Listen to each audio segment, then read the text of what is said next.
A Taekwondo champion storms into a senior center, mocking elderly people doing Tai Chi and calling it fake martial arts for weaklings. The arrogant fighter shoves a 75-year-old Korean War veteran to the ground, laughing as the old soldiers. Walker clatters away. But the humble volunteer helping seniors to their feet isn't just another elderly man. This is Jackie Chan himself.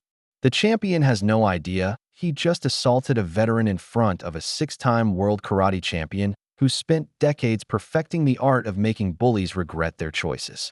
While the punk flexes for his camera crew, the martial arts legend calmly removes his sweatshirt, revealing the scarred hands of a lifetime fighter. The seniors recognize their hero and step back, knowing the young fool is about to learn why legends never fade. The champion's crew keeps filming, thinking they're capturing easy content, but they're actually recording their leader's education and humility. What happens when you pick a fight with the wrong senior citizen? Will the Taekwondo bully survive, discovering why some masters hide in plain sight? What happened next would terrorize the champion's ego for the rest of his pathetic career. Before we jump back and tell us where you're tuning in from, and if this story touches you, make sure you're subscribed, because tomorrow I've saved something extra special for you. The afternoon sun filtered through the tall windows of Riverside Community Center, casting gentle light across the main activity room, where Tuesday's programs hummed with quiet energy. Chess pieces clicked softly as Harold and Frank debated their next moves, while nearby, a small group worked on watercolor paintings of spring flowers. The peaceful atmosphere carried the comfortable sounds of senior citizens engaged in activities that brought meaning to their golden years. Moving between the groups with practiced ease, an unassuming older Asian man in a plain gray sweatshirt and black slacks offered quiet encouragement and gentle assistance.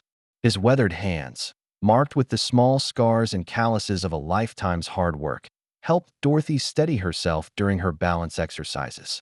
When 82-year-old Frank winced while reaching for his paintbrush, the volunteer demonstrated a simple stretching technique that eased the arthritis pain in his shoulders. "Thank you, Mr. Chun," Frank said with genuine gratitude, using the name the staff had come to know their helpful volunteer by. "You always know exactly what helps." The man smiled humbly, his kind eyes crinkling at the corners. "Is nothing special, just paying attention to what body needs." His movements as he repositioned Frank's chair were fluid and precise, each gesture economical yet graceful in a way that suggested deep training, though he appeared to be just another community volunteer. Across the room, Walter Murphy, a 75-year-old Korean War veteran, struggled slightly with his walker as he made his way to his usual chair. Without fanfare, Mr. Chin appeared at his side, offering just enough support to maintain the older man's dignity while ensuring his safety. "Appreciated," Walter said, his military bearing intact despite his physical limitations. "You've got good instincts about when people need help." Mrs. Patterson, the center's dedicated director, watched the interaction with approval. In the 2 years since Mr. Chun had begun volunteering, he'd become invaluable, not through dramatic gestures, but through countless small acts of kindness, and an almost supernatural ability to be exactly where he was needed most. As the afternoon activities continued, Mr. Chun moved to the front of the room, where 15 seniors had gathered for their weekly Tai Chi class. "Today we practice flowing like water," he said softly, beginning to demonstrate the slow, graceful movements. "Feel energy flow from center. Move like water, but stand like mountain." His instruction was gentle but precise, and as he guided the group through the ancient forms, there was something in his perfect balance and fluid grace that suggested depths beneath the surface. Though to the seniors, he was simply their patient, caring volunteer who made their exercises feel less like therapy and more like art. The peaceful atmosphere was about to be shattered. The aggressive rumble of a sports motorcycle engine cut through the afternoon tranquility like a chainsaw through silk. Through the community center's windows, the gentle activities came to a brief pause as heads turned toward the parking lot, where a sleek bike had just roared to a stop with unnecessary drama. Marcus Rodriguez dismounted with the fluid arrogance of someone accustomed to making an entrance. At 28, he possessed the perfect physique of a professional athlete. 6 feet 1 inch of carefully sculpted muscle wrapped in an expensive Taekwondo uniform that screamed success. Sponsor patches covered every available surface of his GI, from major athletic brands to energy drink companies, while his black belt bore the gold trim that marked him as a master instructor. Following in his wake came a small entourage: Danny Kowalski, his loyal training partner and social media manager, carrying professional camera equipment, and Rick, a photographer hired specifically for today's promotional shoot. Marcus's upcoming Hurricane Fitness chain of martial arts studios needed content, and the community center's rental fee for the multipurpose room had seemed like a bargain. "Perfect lighting in here," Marcus declared loudly as they entered, his voice carrying the confidence of someone who'd never encountered a situation he couldn't dominate. His gaze swept dismissively over the quietly engaged seniors, taking in the chess games, art projects, and what appeared to be some sort of slow-motion exercise routine. Danny began setting up his camera equipment while Rick scouted angles. There, professional efficiency, a stark contrast to the leisurely pace of the center's usual activities. Several elderly residents glanced nervously at the sudden disruption and used to such aggressive energy in their peaceful sanctuary. "All right, let's get some shots of the hurricane in action," Marcus announced, beginning his warm-up routine with explosive kicks and spinning techniques that showcased his impressive flexibility and power. His movements were undeniably skilled, the product of years of dedicated training and natural athleticism that had carried him to a professional record of 47 wins and only 3 losses. The promotional shoot was crucial for his brand expansion. With 2.3 million social media followers expecting constant content, Marcus had built his career on a simple formula: spectacular techniques, decisive victories, and an unshakable confidence that resonated with younger audiences hungry for modern martial arts heroes. "Remember, we need content that shows the Hurricane's dominance over traditional, outdated fighting styles," he told Danny, his voice carrying across the room. "People want to see real martial arts, not whatever these old folks are pretending to do." In the corner of the room, Mr. Chun continued leading the Tai Chi class, his movements unchanged despite the disruption. But those who knew him well might have noticed the slight tightening around his eyes, the first sign that the peaceful afternoon was about to take a very different turn. Marcus's attention fixated on the Tai Chi group with the predatory focus of someone who'd built his career on exploiting perceived weakness. Pulling out his phone to record, he approached the slow-moving seniors with a smirk that promised entertainment at their expense. "What is this slow-motion dancing?" he announced loudly, his voice cutting through the gentle instruction like a blade. "This is what passes for martial arts these days." Several elderly participants stopped their movements, looking uncomfortable as Marcus began filming them for what was clearly intended as mockery. He started demonstrating exaggerated slow-motion movements, mimicking the seniors with cruel precision while his camera captured every humiliating moment. "Look at this incredible fighting technique," he said in a mocking tone. "Moving like you're underwater, absolutely devastating to any opponent who's willing to wait 3 hours for you to throw a punch." Dorothy, a 78-year-old with balance issues, looked hurt and embarrassed as Marcus's performance drew nervous laughter from his crew. Frank quietly moved away from the group, his watercolor forgotten as the peaceful atmosphere dissolved into something ugly and uncomfortable. Mrs. Patterson hurried over, her professional demeanor strained but diplomatic. "Sir, I appreciate your enthusiasm, but we need to respect the other activities happening in the center. Perhaps we could respect?" Marcus cut her off dismissively. "Lady, I'm showing respect by not calling this what it really is: therapeutic exercise for people too old and weak for real fighting." He gestured broadly at the Tai Chi group, his sponsored uniform catching the light as he moved. "This isn't martial arts. This is what happens when you give up on actual combat and pretend moving slowly somehow makes you dangerous." Mr. Chin stepped forward with quiet dignity, his voice calm but carrying unexpected authority. "All martial arts have value, young man. Moving slowly requires great control. Perhaps there is more here than meets the eye." Marcus's eyes lit up with competitive fire. Here was someone willing to engage, to provide the kind of content his followers craved.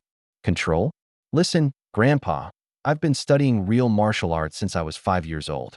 I know the difference between combat and—" He gestured dismissively at the seniors, whatever this retirement home routine is supposed to be. His demonstration became more aggressive, explosive high kicks and spinning attacks deliberately performed close enough to intimidate the elderly participants.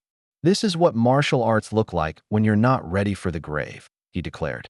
His tornado kick whistling through the air with enough force to shatter boards. Several seniors began to leave, clearly distressed by the hostile energy that had invaded their safe space. But Mr. Chun remained motionless, his perfect balance unshaken by the display of athleticism and aggression. "True martial arts unite rather than divide," he said simply, but his words only fueled Marcus's arrogance further. Marcus spotted Walter struggling with his walker near the edge of the group and saw an opportunity to make his point unmistakably clear. Marcus strode toward Walter with the swagger of a predator who'd identified the perfect target. The Korean War veteran moved slowly but with dignity, his walker supporting legs that had once carried him across hostile terrain in service of his country. "You there, old man," Marcus called out, his voice carrying a false friendliness that fooled no one. "You look like you might have been military. Did they teach you any martial arts in the service?" His tone made it clear he expected the answer to be laughably inadequate. Walter stopped and straightened as much as his aged frame would allow, meeting Marcus's gaze with the steady composure of a man who'd faced far worse than an arrogant young fighter. "Army taught us what we needed to know," he replied quietly, his voice carrying the dignity of someone who'd earned his gray hair through genuine service. Marcus laughed, the sound harsh and mocking. "Army self-defense from the 1950s? That's adorable, Grandpa. Let me guess, some basic boxing, maybe a little wrestling?" He began demonstrating a series of flashy kicks near Walter, each technique whistling through the air close enough to be threatening. This is what real combat looks like in the 21st century. When Walter didn't flinch or step back, maintaining his military bearing despite the obvious intimidation, Marcus's performance became more aggressive. The veteran's quiet courage seemed to irritate him, as if Walter's refusal to be impressed somehow diminished his own impressive display of athletic skill. "Maybe you need a demonstration of what real martial arts can do to old bones," Marcus said, his voice dropping to something more menacing. Without warning, he playfully shoved Walter, ostensibly to demonstrate a technique, but with enough force to send the elderly veteran stumbling backward. Walter's walker clattered away across the floor as he fell hard, his grunt of pain echoing through the suddenly silent room. Several seniors gasped, the casual cruelty of the act shocking them into stunned silence. Mrs. Patterson rushed forward, but someone else moved faster. Mr. Chin appeared at Walter's side with fluid speed that seemed to defy the laws of physics. His assistance in helping the veteran to his feet was gentle, but every movement demonstrated perfect body mechanics and controlled strength that spoke of deep, professional training. "Are you hurt?" Mr. Chin asked Walter, his voice soft with genuine concern, while his eyes never left Marcus. For the first time since the confrontation began, there was something in his demeanor that suggested Marcus had crossed a line that should never have been crossed. Instead of apologizing, Marcus became defensive and more aggressive. "The old guy's fine. Maybe next time he'll stay out of the way when real martial artists are working." His dismissive tone revealed a complete lack of understanding about what he'd just done or who he'd just challenged. Mr. Chin's demeanor shifted subtly, still calm, but now with an edge of steel that made the air itself seem heavier. "Perhaps you should apologize to this gentleman." Marcus sized up the older volunteer for the first time, noticing the balanced stance, the confident bearing, and something in his movement patterns that suggested serious training. But rather than wisdom, Marcus felt only the familiar rush of competitive instinct.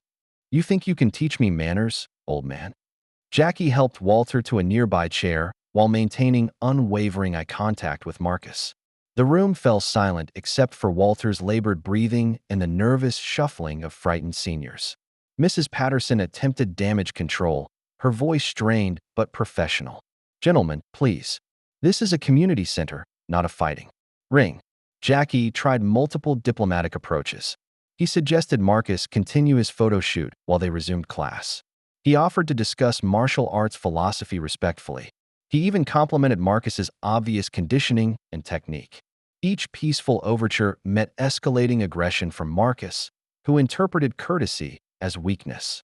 "You obviously think you know something about fighting, old man," Marcus snarled, bouncing on his toes. All that advice, all those opinions. Put up or shut up. He began demonstrating techniques closer to Jackie, his kicks deliberately whistling past the older man's head while elderly residents called nervously for security.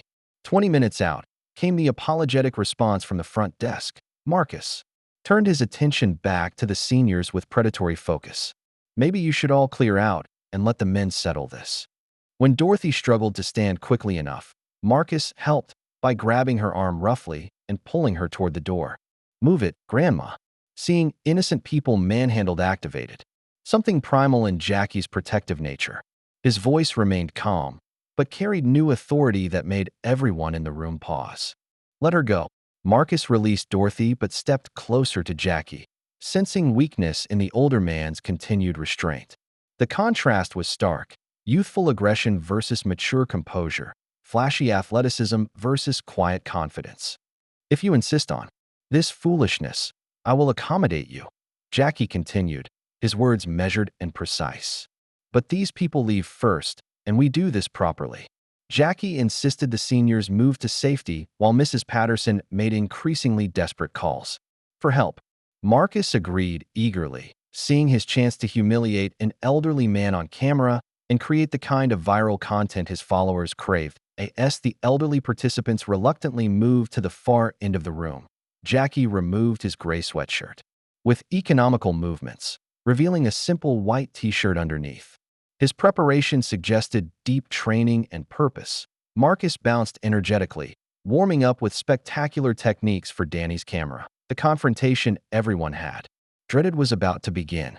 Jackie helped Walter to a nearby chair while maintaining unwavering eye contact with Marcus.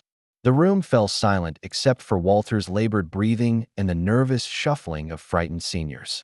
Mrs. Patterson attempted damage control, her voice strained but professional. Gentlemen, please. This is a community center, not a fighting ring. Jackie tried multiple diplomatic approaches. He suggested Marcus continue his photo shoot while they resumed class. He offered to discuss martial arts philosophy respectfully. He even complimented Marcus's obvious conditioning and technique. Each peaceful overture met escalating aggression from Marcus, who interpreted courtesy as weakness. You obviously think you know something about fighting, old man, Marcus snarled, bouncing on his toes. All that advice, all those opinions. Put up or shut up.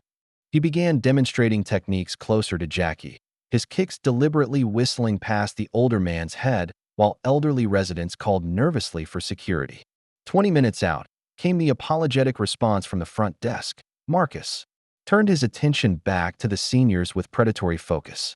Maybe you should all clear out and let the men settle this. When Dorothy struggled to stand quickly enough, Marcus helped by grabbing her arm roughly and pulling her toward the door. Move it, Grandma. Seeing innocent people manhandled activated something primal in Jackie's protective nature. His voice remained calm, but carried new authority that made everyone in the room pause. Let her go. Marcus released Dorothy but stepped closer to Jackie, sensing weakness in the older man's continued restraint. The contrast was stark: youthful aggression versus mature composure, flashy athleticism versus quiet confidence. If you insist on this foolishness, I will accommodate you, Jackie continued, his words measured and precise. But these people leave first, and we do this properly. Jackie insisted the seniors move to safety while Mrs. Patterson made increasingly desperate calls for help. Marcus agreed eagerly, seeing his chance to humiliate an elderly man on camera and create the kind of viral content his followers craved. The elderly participants reluctantly moved to the far end of the room. Jackie removed his gray sweatshirt with economical movements, revealing a simple white t-shirt underneath. His preparation suggested deep training and purpose. Marcus bounced energetically, warming up with spectacular techniques for Danny's camera. The confrontation everyone had dreaded was about to begin. The improvised fighting space cleared as Marcus bounced energetically, showing off for Danny's camera phone. Jackie stood motionless in a neutral stance, hands at his sides, breathing steady and controlled. The contrast struck everyone watching: youthful aggression versus mature composure. Marcus launched into a spectacular combination that would have devastated most opponents. His spinning heel kick flowed into a jump kick, followed by a devastating axe kick sequence. His technique was genuinely impressive, showcasing perfect form and explosive power that had earned him 47 professional victories. The elderly spectators gasped at the athletic display, but Jackie's response appeared almost lazy. Slight weight shifts, minimal hand movements, tiny steps that seemed insignificant. Yet every one of Marcus's attacks missed by mere inches. Jackie didn't block so much as simply exist where the attacks weren't landing. Frustrated by his failure to connect, Marcus increased his intensity. His combinations became longer, more complex, mixing high kicks with hand techniques. His breathing grew labored from the sustained assault, while Jackie remained perfectly composed, occasionally making the smallest contact to redirect Marcus's momentum. Marcus threw his signature technique, a tornado kick that had ended 17 professional fights. Jackie ducked under it by barely lowering his head, then straightened as Marcus spun past him off balance. For a moment, Jackie's hand rested lightly on Marcus's shoulder, steadying him with gentle consideration. How? Marcus stumbled, breathing hard from his frantic assault. You're not even trying to fight back. Jackie's response carried infinite patience. I am fighting back. I'm preventing you from hurting yourself. The impossible defense continued as Marcus launched attack after attack, each one neutralized with minimal effort. Jackie's footwork was perfect, his timing flawless, his technique so economical it appeared effortless. From the crowd of seniors, Walter whispered to Dorothy, his military training recognizing something significant. Those movements. I've seen them before, but where? Marcus stepped back, studying Jackie with new eyes. The older man's stance, his breathing, his perfect balance, everything suggested training far beyond what Marcus had initially assumed. His confidence wavered as he realized this unassuming volunteer might actually possess skills that made his own techniques look amateurish. The mystery was about to deepen dramatically. Marcus wiped sweat from his forehead, breathing heavily from his sustained attack while Jackie remained perfectly composed. Danny continued filming, but confusion replaced his earlier excitement. This wasn't the easy victory they'd expected. The elderly spectators leaned forward, sensing something extraordinary unfolding. Marcus struggled to analyze what he was experiencing. Jackie's defensive style didn't match any traditional martial art Marcus recognized. The movements were too fluid for karate, too practical for Tai Chi, too economical for Kung Fu as he understood it. What style is that? Marcus asked, genuine puzzlement replacing his earlier arrogance. I've never seen anything like it. Jackie deflected the question with characteristic humor. Old age and treachery will overcome youth and skill every time. But his movements became more recognizable as he incorporated subtle elements. A Wing Chun deflection here, a judo unbalancing there, a boxing weave seamlessly blended with traditional techniques. The elderly watchers began to notice patterns. Walter, studying Jackie's footwork and hand positions, started piecing together half-formed memories. That footwork, the way he uses his whole body.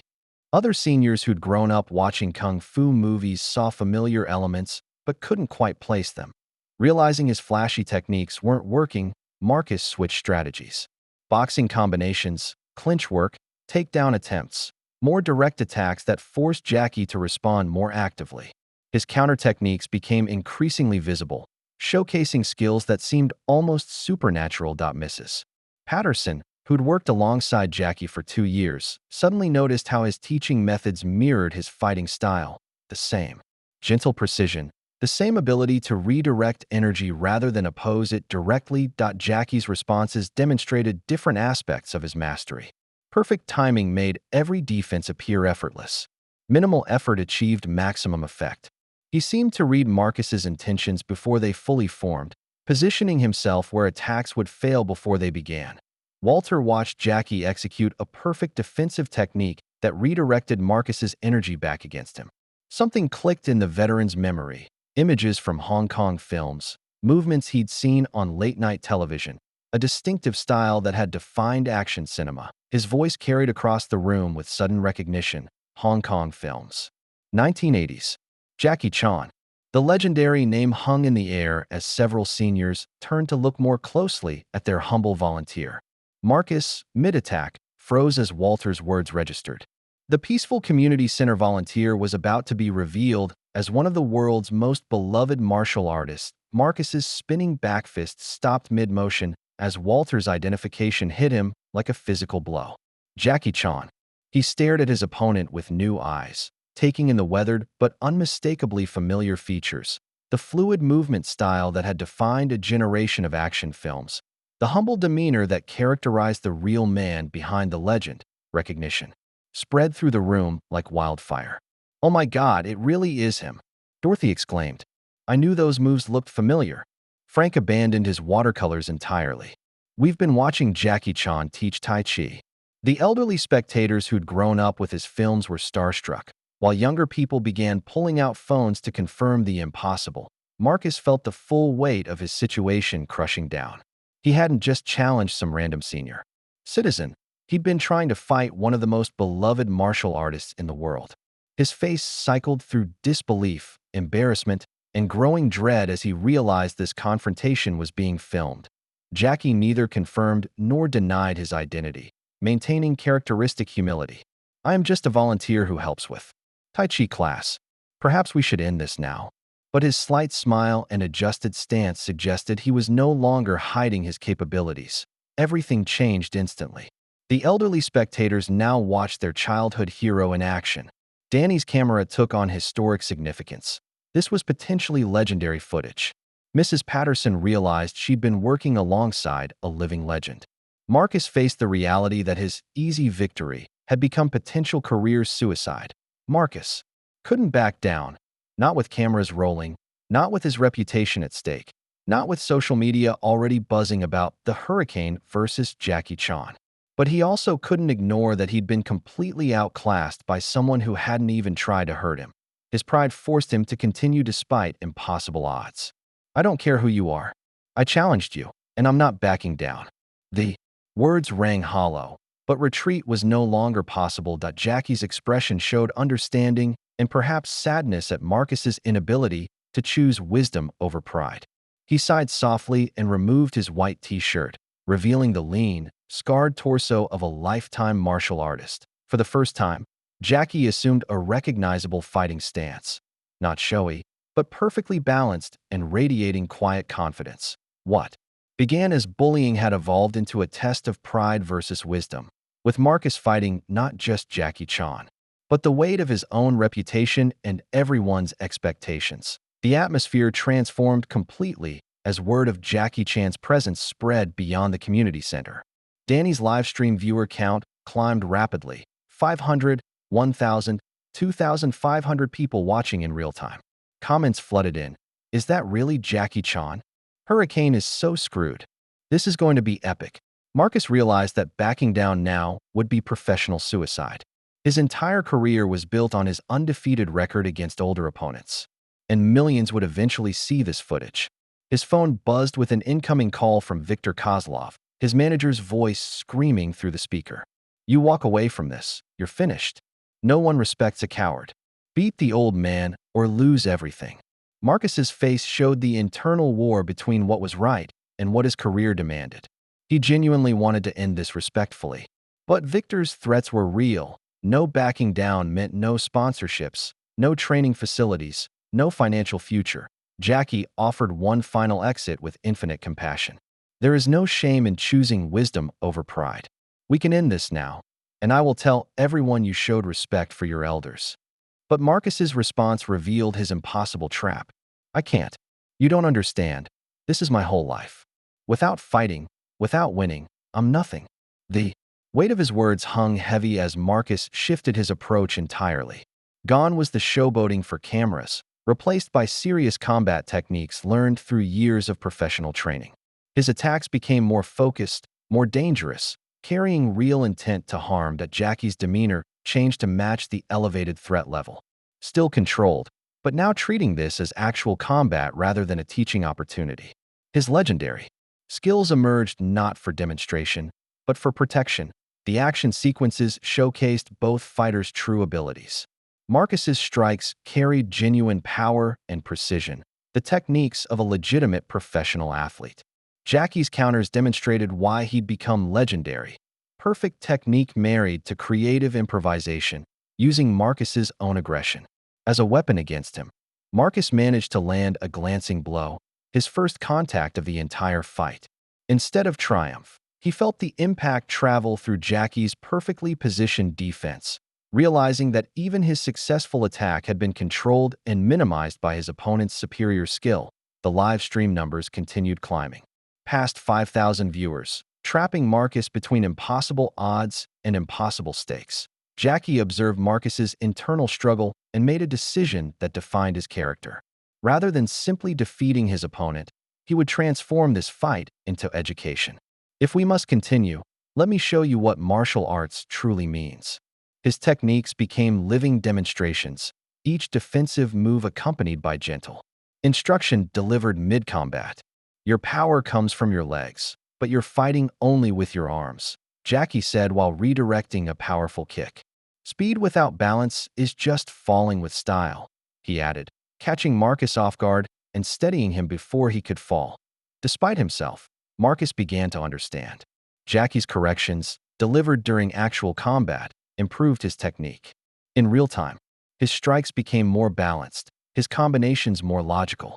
He was receiving the greatest martial arts lesson of his life from a living legend. The elderly spectators recognized what was happening. Walter explained to confused younger viewers streaming in, "He's not just fighting him, he's trying to save him." The live stream audience grew more respectful as they witnessed martial arts as art rather than violence. Jackie demonstrated signature techniques adapted for instruction, using the environment creatively but safely, redirecting Marcus's energy in ways that taught proper body mechanics, showing how every movement could serve multiple purposes simultaneously. Marcus faced a choice between maintaining his aggressive facade for the cameras or opening himself to genuine instruction. Gradually, his respect for Jackie's skill overcame his need to appear dominant for his followers. Between exchanges, Jackie shared wisdom that transcended technique. True strength protects the weak. True skill serves others. True victory makes everyone better than they were before. Marcus began fighting not to win, but to learn, and paradoxically became more dangerous as a result. The breakthrough moment came when Marcus successfully applied one of Jackie's lessons, executing a combination with new understanding that came from the heart rather than the ego. Jackie nodded approvingly, and for a moment, master and student replaced opponents in the community center. "Better," Jackie said simply. "Now you begin to understand what fighting truly means." The fight reached a natural pause as both combatants recognized the shift in dynamic. Marcus looked to Jackie with genuine respect and gratitude, while Jackie saw real potential for growth and positive change. But their educational moment had attracted attention far beyond the original audience, and external forces threatened to destroy the progress being made. Marcus attempted to apply Jackie's teachings, his movements noticeably more efficient and purposeful. The fight naturally flowed toward the storage area as their techniques carried them through the community center. Jackie's expression showed genuine approval at Marcus's improved form and growing understanding. True to his legendary style, Jackie began incorporating the community center's equipment into their exchange, but as teaching tools rather than weapons. A folding chair became a lesson in leverage and balance. A broom demonstrated proper grip and distance control. Exercise equipment illustrated principles of stability and movement. Marcus, inspired by Jackie's creativity, attempted his own environmental techniques. His efforts were clumsy initially, but Jackie's gentle corrections helped him understand how to use surroundings strategically rather than destructively. The environment is your partner, not your weapon, Jackie instructed while demonstrating. Word had spread throughout the neighborhood. Community center regulars returned with friends and family. Local martial arts students arrived after hearing rumors. The live stream viewership exceeded 10,000, and the atmosphere became less confrontational and more like a public demonstration of martial arts mastery. The exchange became a showcase of different philosophies, Marcus's direct, powerful approach being refined by Jackie's fluid, adaptive style. Each technique taught both combatants and observers about the underlying principles that made martial arts effective rather than merely impressive. Respect developed between the fighters as Marcus's attacks became more thoughtful, no longer trying to hurt, but still serious about learning. Jackie responded by showing more of his repertoire, treating Marcus as worthy of advanced techniques rather than someone to be merely pacified. Jackie used a complex combination to demonstrate how traditional forms translated to practical application. Marcus attempted to counter and found himself guided through the proper response, learning defense and attack simultaneously while dozens of spectators watched in fascination. The elderly spectators began offering encouragement to both fighters, recognizing they were witnessing education rather than violence. Their commentary helped newer viewers understand the technical aspects and philosophical depth of what they were seeing. Marcus executed his best technique of the fight, a combination, incorporating several of Jackie's lessons seamlessly. Jackie countered it perfectly, but his smile showed genuine pride in his students' rapid improvement and growing wisdom. The positive momentum was about to be shattered by someone who saw only commercial potential rather than educational value. In what had become a beautiful demonstration of martial arts as teaching, the community center's main room now packed with over 100 spectators who'd arrived after hearing about the legendary encounter. The live stream viewer count approached 20,000, with comments ranging from awe at Jackie's skills to amazement at Marcus's visible improvement under pressure. Local news crews arrived, having picked up the story from social media. Professional cameras changed the dynamic. What was becoming an educational exchange now carried the pressure of public scrutiny and potential viral fame that could make or break careers. Marcus realized millions would eventually see this footage. His original plan to defeat an elderly man had backfired spectacularly, but Jackie's teaching approach offered a chance to emerge with dignity intact.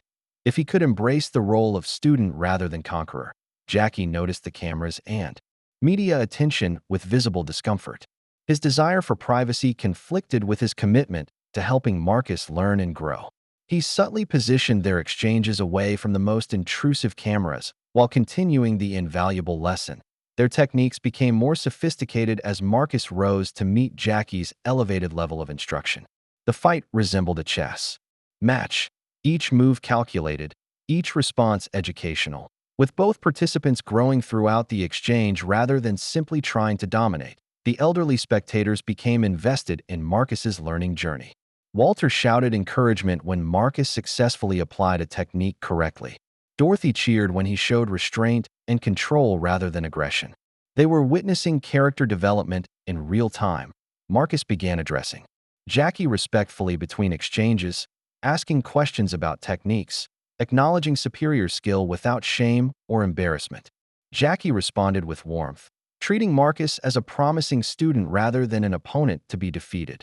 Danny continued streaming despite growing uncomfortable with the massive attention. His phone rang constantly with calls from sports networks, entertainment shows, and martial arts publications wanting exclusive interviews and footage rights. AS Marcus successfully executed a complex defensive sequence that would have been impossible an hour earlier. Both fighters paused to acknowledge his remarkable growth. The crowd applauded not for violence, but for education and personal transformation.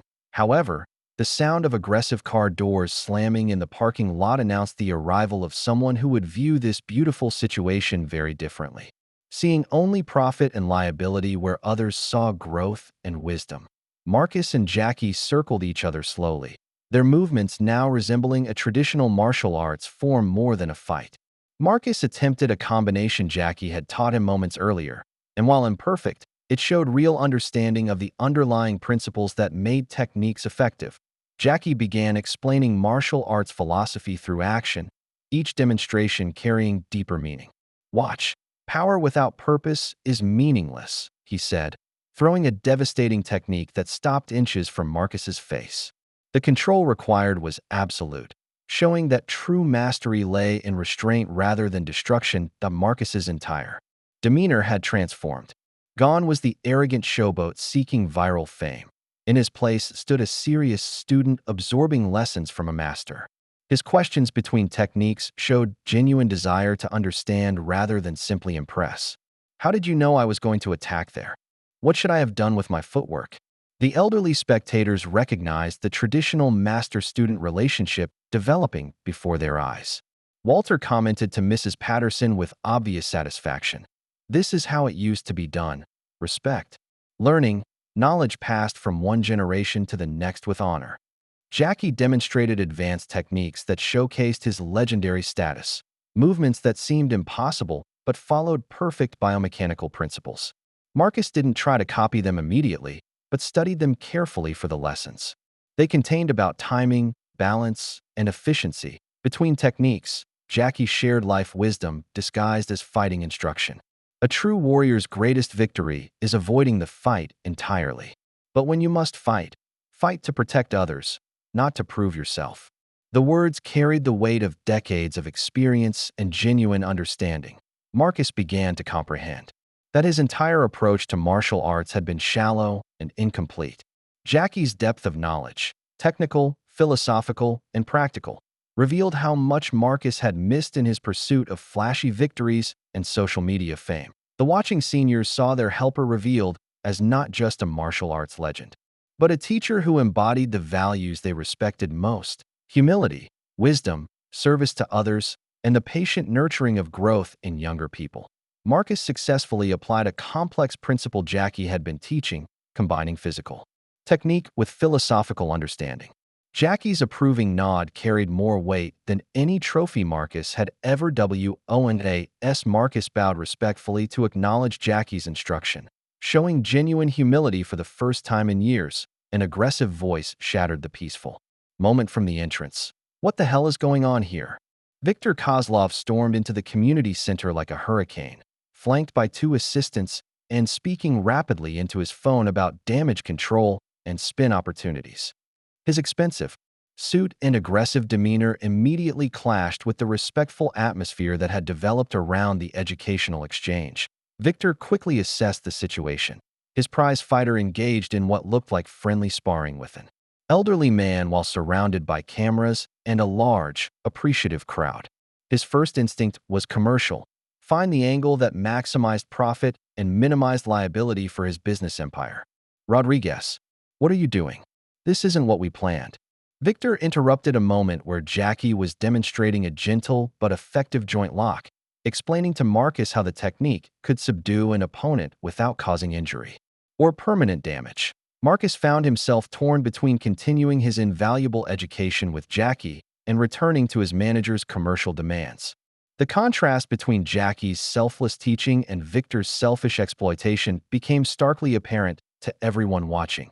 Despite the disruption, Jackie continued treating Marcus as a student, using Victor's aggressive entrance as a teaching moment about awareness and situational control.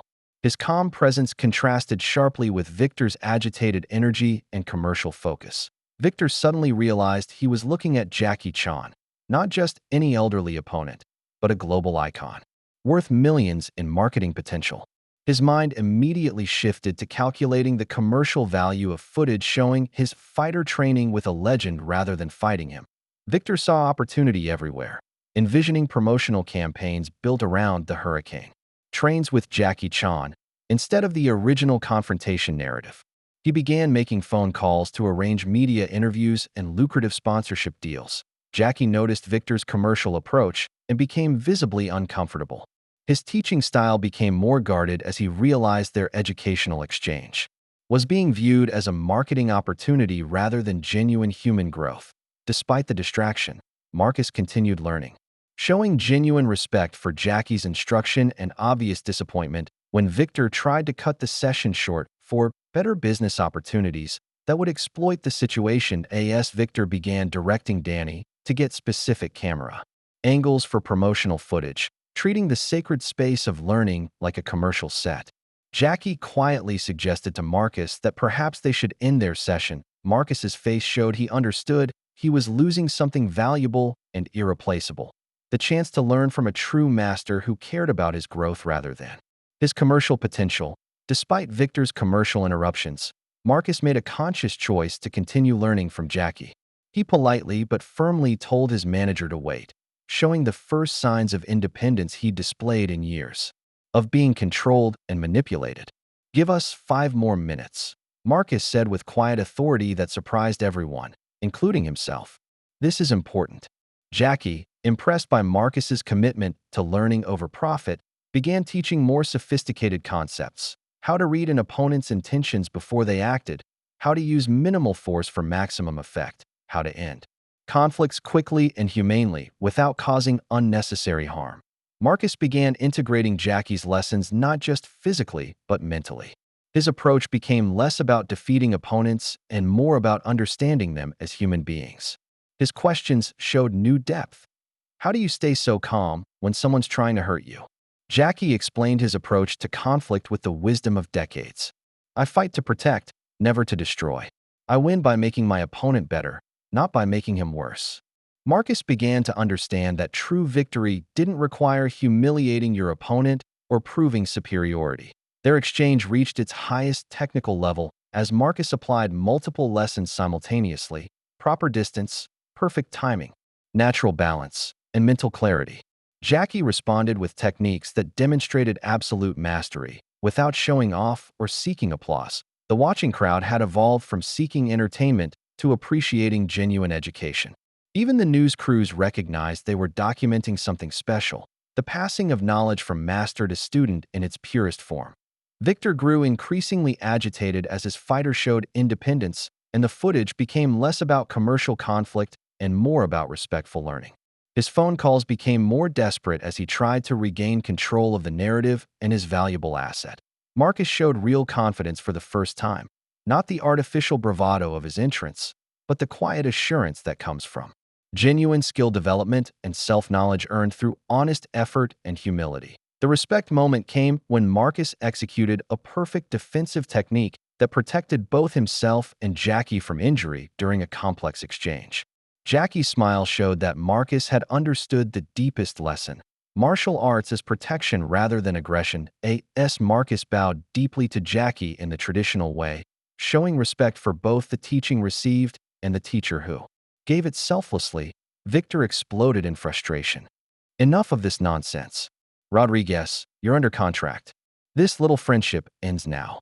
Victor's patience finally snapped as he watched what he considered his property showing respect and deference to someone else. The commercial value was being destroyed by genuine human connection, and that was unacceptable to his business model.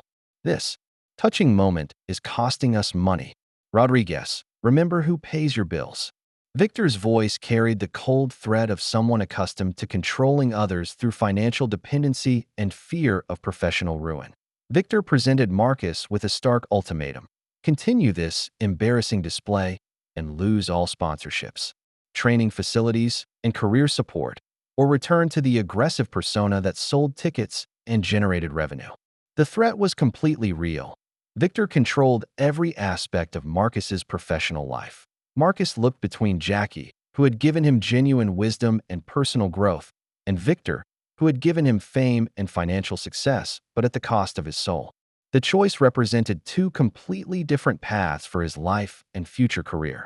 Jackie saw Marcus's dilemma clearly and, characteristically, put his students' well-being first. You must choose your own path. There is no shame in whatever you decide. His selflessness made the choice even harder for Marcus to make. The crowd's reaction was palpable disappointment at Victor's crude interruption of something beautiful and meaningful.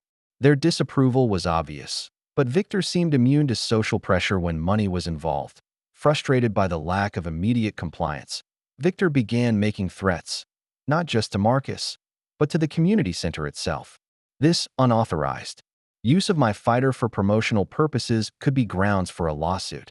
Insurance companies hate liability issues like this.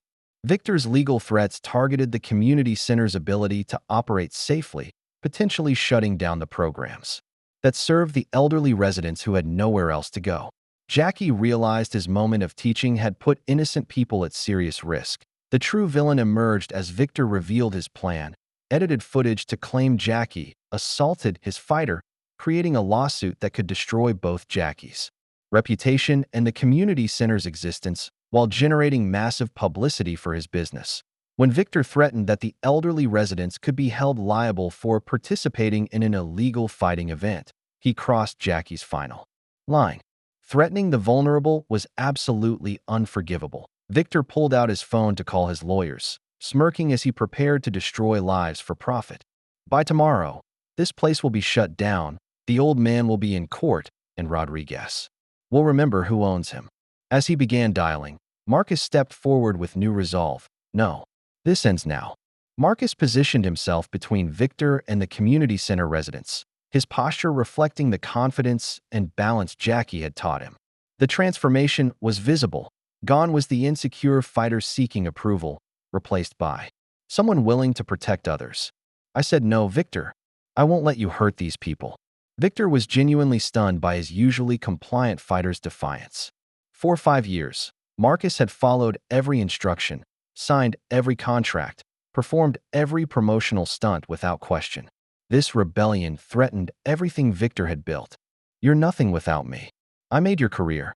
One phone call and you'll never fight professionally again." His threats revealed the depth of control he'd maintained through fear, manipulation, and financial dependency that kept fighters trapped. Marcus's response showed complete transformation. "Maybe that's not the worst thing.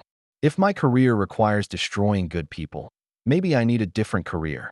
The elderly spectators smiled with genuine pride at his moral courage and newfound independence. Realizing he was losing control, Victor became desperate and vicious.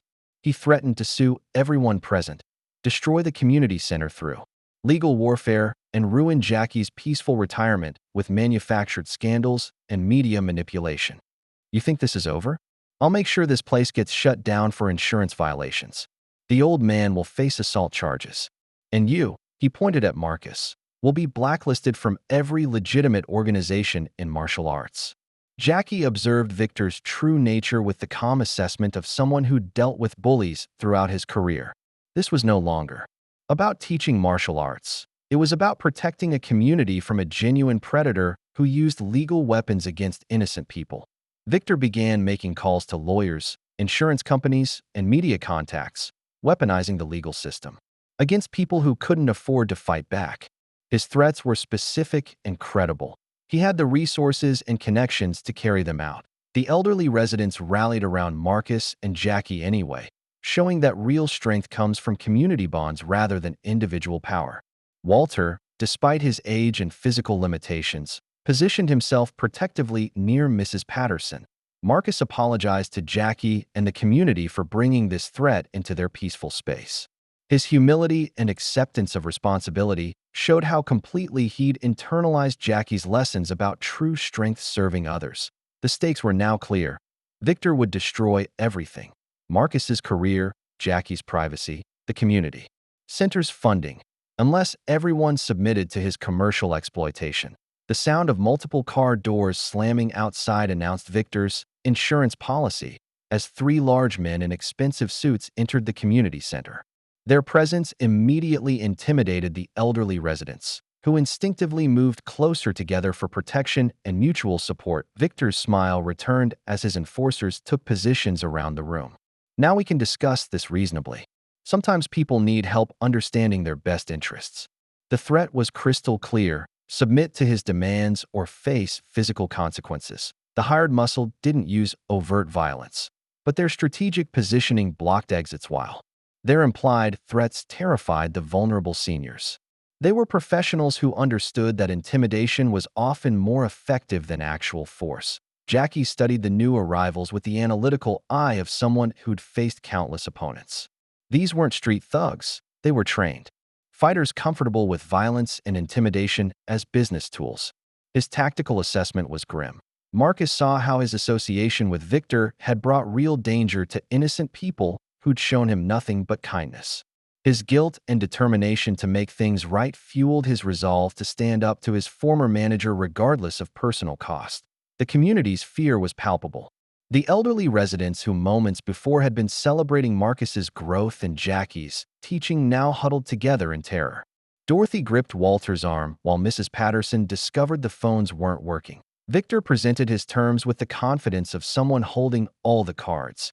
Exclusive rights to all footage, signed agreements claiming this was a friendly exhibition, and guarantees that Marcus would promote Victor's businesses using his association with Jackie Chan. "Refusal means lawsuits that will bankrupt this place and everyone in it," Victor added coldly. "Plus whatever my associates feel is necessary to ensure compliance and future cooperation." The enforcers had professionally disabled the community center's communications, isolating everyone inside. Their systematic approach showed this wasn't their first intimidation job. They knew exactly how to trap and terrorize their targets. Jackie faced the same choice Marcus had faced earlier: protect his peaceful existence or stand up for others at enormous personal cost. The sight of frightened elderly people who trusted him made his decision immediate and irrevocable. Without words, Marcus and Jackie positioned themselves as protectors of the community. Their earlier teacher-student relationship evolved into a partnership of equals united by shared values and determination to shield the innocent. Victor gave his ultimatum while starting a timer on his phone. "You have 5 minutes to sign these papers, or my associates will help you understand the importance of cooperation." As the seconds ticked away, Jackie quietly asked Marcus, "Are you ready to protect them?" Marcus nodded, finally understanding what true martial arts was for. The timer on Victor's phone ticked down as the enforcers positioned themselves strategically around the room, like predators cornering prey. Jackie and Marcus stood protectively in front of the elderly residents, who despite their fear showed quiet dignity in the face of professional intimidation. Marcus addressed Victor publicly, his voice carrying to every corner of the room. "I'm terminating our contract. I'd rather lose everything with honor than win through threats and intimidation." His declaration showed complete moral transformation from the arrogant fighter who'd entered hours earlier. Victor's civilized mask disappeared entirely, revealing the ugly truth beneath his expensive suit. "You ungrateful little punk. I made you. Without me, you're nothing. Tony, help Mr. Rodriguez understand his obligations." The lead enforcer stepped forward menacingly, but before he could reach Marcus, Jackie moved with lightning speed that defied his age. He placed himself between them with fluid grace, his positioning pure combat readiness despite his polite tone. "The young man has made his choice. Perhaps you should respect it." Inspired by Marcus and Jackie's courage, the elderly residents found their own bravery. Walter struggled to his feet using his walker for support, his military bearing intact. Despite physical limitations, "You boys picked the wrong place to act tough. We've seen real courage, and this ain't it." Jackie quickly evaluated the tactical situation: 3 trained fighters in a confined space with innocent civilians at risk. His strategy prioritized protection over victory, requiring precise control and perfect technique to neutralize threats, without endangering bystanders. When the lead enforcer reached for Marcus, Jackie's response was swift and decisive, a perfect defensive technique that redirected the larger man's aggression without causing serious injury, demonstrating absolute mastery even under extreme pressure. Marcus, remembering Jackie's teachings about protecting others, positioned himself to shield Mrs. Patterson from the second enforcer.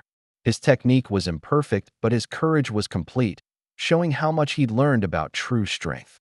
Realizing he was losing control completely, Victor threatened to call police and claim he was being assaulted by a martial arts star, and his accomplice. His willingness to pervert justice showed complete moral bankruptcy and desperate vindictiveness. Jackie and Marcus worked together instinctively, Jackie's experience guiding Marcus's enthusiasm in perfect harmony. Their partnership represented the best of martial arts, skill in service of protection rather than domination or personal glory. As the 3 enforcers coordinated their attack, Jackie calmly told Marcus, "Remember, we protect, we don't destroy. Control yourself, control the situation." The real fight was about to begin. The 3 enforcers attacked simultaneously in a coordinated assault designed to overwhelm through superior numbers and professional brutality.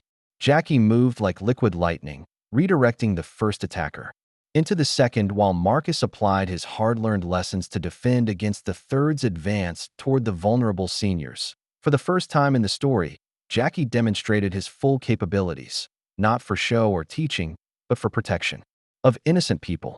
His movements were economical yet devastating, perfectly controlled yet absolutely effective, neutralizing threats without causing permanent harm to his opponents.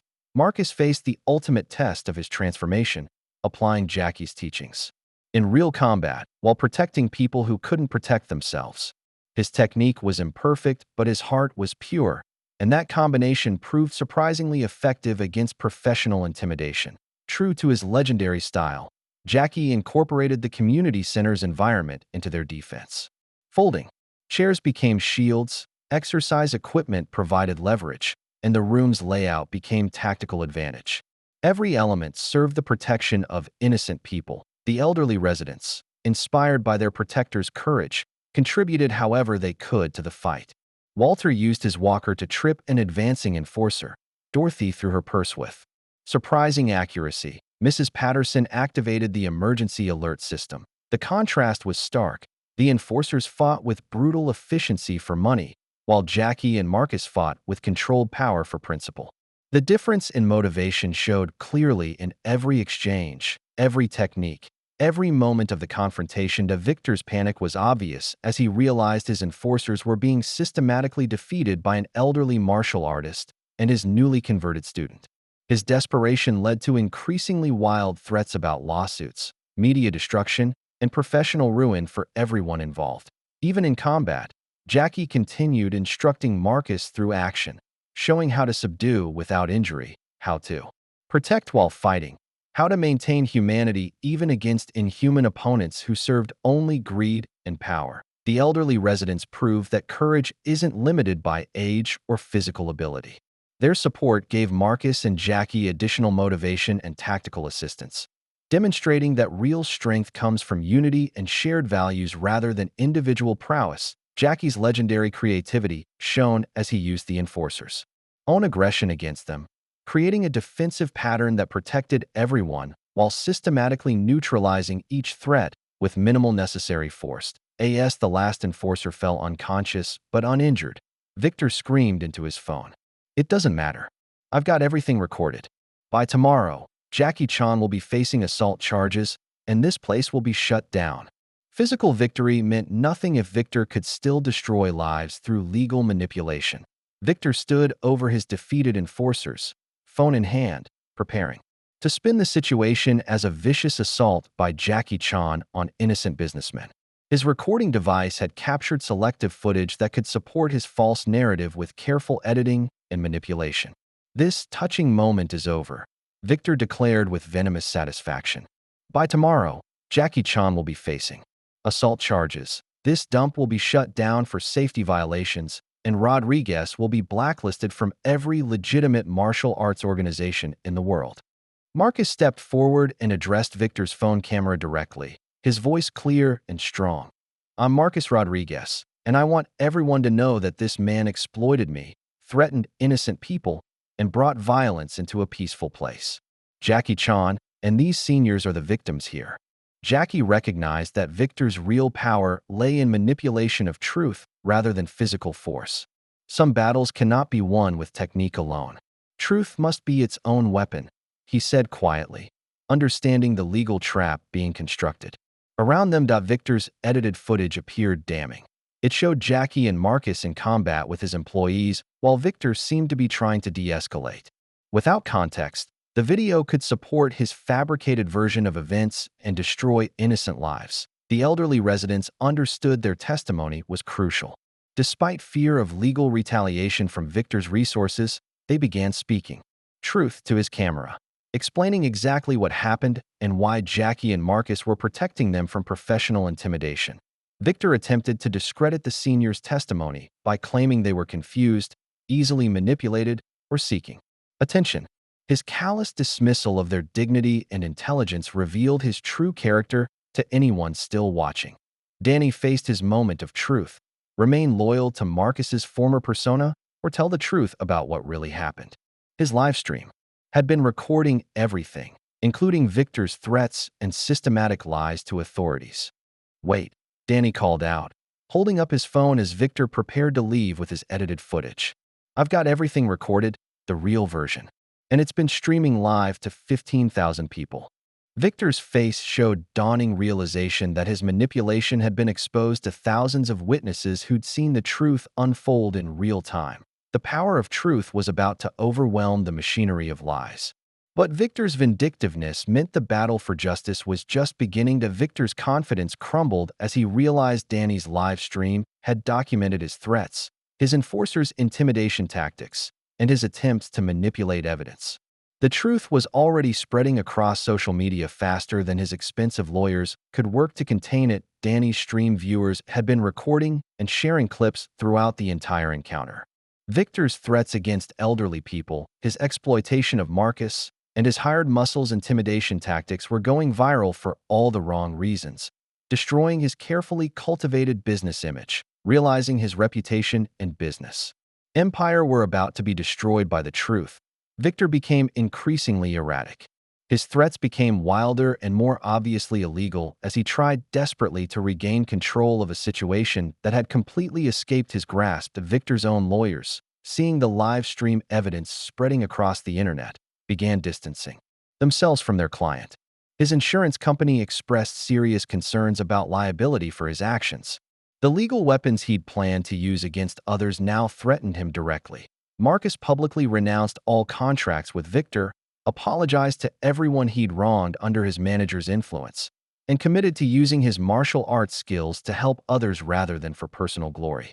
His transformation was complete and witnessed by thousands. Jackie's reputation was not only protected, but enhanced by the live stream footage, which clearly showed him only defending innocent people and teaching valuable lessons about character and courage under impossible circumstances. The elderly residents became heroes in the eyes of the watching public.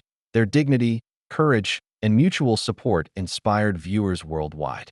The community center received offers of support and funding from around the globe within hours. Victor's enforcers, seeing their employer's situation deteriorating rapidly and their own legal liability mounting, quietly distanced themselves from him.